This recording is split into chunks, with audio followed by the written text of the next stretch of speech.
재판관들께서 인정하십니다. 이관도 주십시오.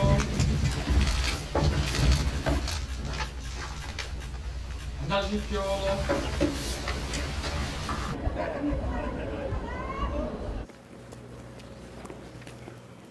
저희 소추위원 측 대리인단은 오로지 헌법과 법률 그리고 증거와 법리에 입각하여 차분하게 주장하고 입증할 것입니다. 오늘 첫 번째 변론 준비 절차에서 재판부는 향후 탄핵 심판 절차를 공정하고 신속하게 진행할 것임을 확인해 주었습니다. 그동안 피청구인 측은 헌법재판소가 보낸 우편과 통지를 송달받지 않는 등 심판 절차를 회피하여 왔습니다. 피청구인은 비록 직무가 정지되어 있지만 아직 대통령의 직에 있는 사람입니다. 헌법을 준수하겠다고 선서를 했고 헌법을 보호할 가장 큰 책임이 있는 사람입니다. 앞으로 진행될 탄핵 심판 절차에서 헌법재판소의 지휘와 심판 절차에 성실하게 협력할 것을 당부드리고 촉구합니다. 그 피청구인 측이 서류 송달이 잘못됐다고 주장하고 있는데 그 부분도 뭐 얼핏 말씀은 하셨는데 아직 서면으로 제출된 게 없어서 말씀도 뭐 서면으로 나중에 주장을 구체화해서 답변하겠다고 말씀하셔서 그 주장 나오는 거 보고 저희도 대응하겠습니다. 감사합니다. 수사기관에서 아직 뭐 받은 서류는 없네요. 예, 그게 뭐 빠르면 오늘이나 접수할 예정입니다. 신청서를. 네. 한 가지 더 말씀드리겠습니다. 지금 헌법재판관님들이 국회에서 추천됐고 결정됐음에도 불구하고 아직 임명되지 않고 있는데요. 이 부분에 관해서 한 말씀 드리겠습니다. 헌법이 대통령의 권한대행을 정해놓은 것은 헌법적인 위기를 관리하고 극복하라는 취지입니다. 현 상황 속에서 우리의 위기를 극복하기 위한 가장 필요한 과제는 헌법재판관의 임명입니다. 또한 그것이 권한대행에게 주어진 가장 큰 헌법적 임무입니다.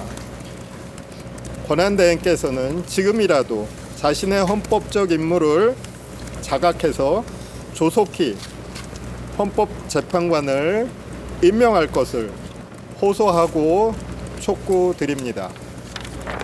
네, 이상 마치겠습니다. 감사합니다.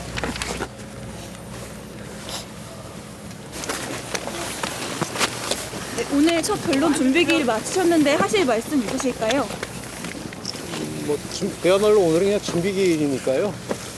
저희들이 송달이 적법하게 되지 않은 상태에서 다 준비를 하지 못하고 나와서 다음 기일에 자세하게 저희들이 대응하도록 그렇게 하겠습니다.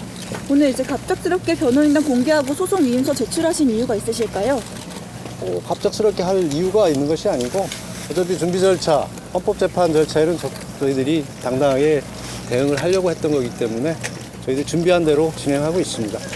재판부에서도 문서 제출 안 했다고 지적했는데 그리고 다음번에 제출하겠다고 하셨는데 다음 준비 기일 전까지는 내실 계획이신가요? 열심히 준비할 겁니다.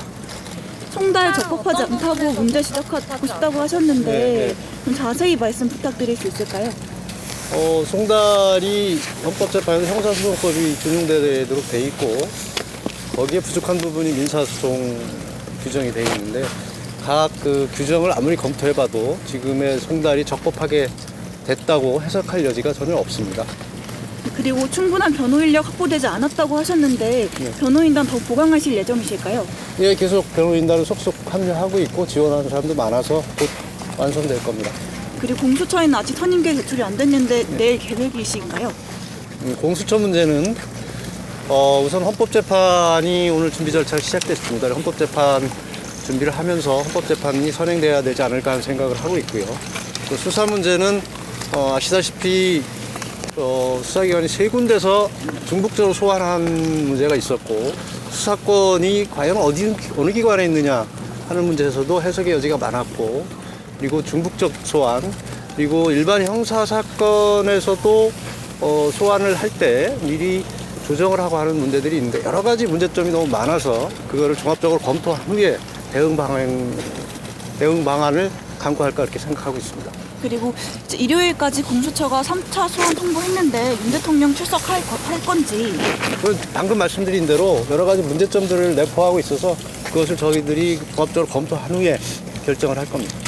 그러면 체포나 구속영장 가능성에 대해서도 대비하고 계실까요? 너무 앞서가시는 것 같습니다. 탄핵 심판 본 기일 가면 윤 대통령 직접 탄핵 심판에는 적정한 시기에 직접 나오셔서 본인이 말씀하실 겁니다. 윤석열 대통령이 박종근 사령관한테 그 150명 아직 안 된 것 같은데 그 문 부수고 들어가서 의원 끌어내라 지시했습니까? 안 했습니까? 구체적인 건 다음에 말씀드리겠지만 그 부분만 말씀을 드리면 객관적 정황과 맞지 않는 진술들은 좀 검증을 해보셨으면 좋겠습니다. 우선 그 말 지시를 했느냐 안 했느냐를 따지기 전에 그런 말이 나왔을 때 상황이 그 지시가 내려지는 것이 합당했느냐 이치에 맞느냐만 봐도 금방 알 수 있는 내용이 아닌가 그렇게 생각을 합니다.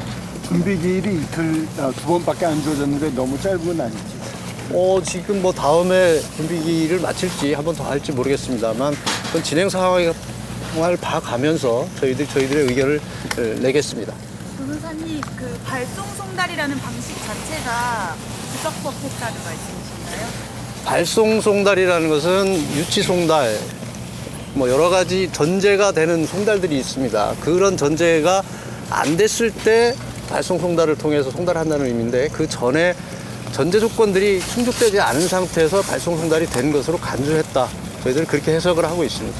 체포가 앞서 나간다고 말씀하셨는데 그 근거가 무엇인지 들을 수 있을까요? 근거가 무엇이냐면 법리적으로 정리되지 않았다는 부분이 있고 기존의 소환을 보도가 보면 5번, 6번 소환을 언급을 하고 있지만 각 기관별로 보면 공수처는 2번째 소환입니다. 이번이.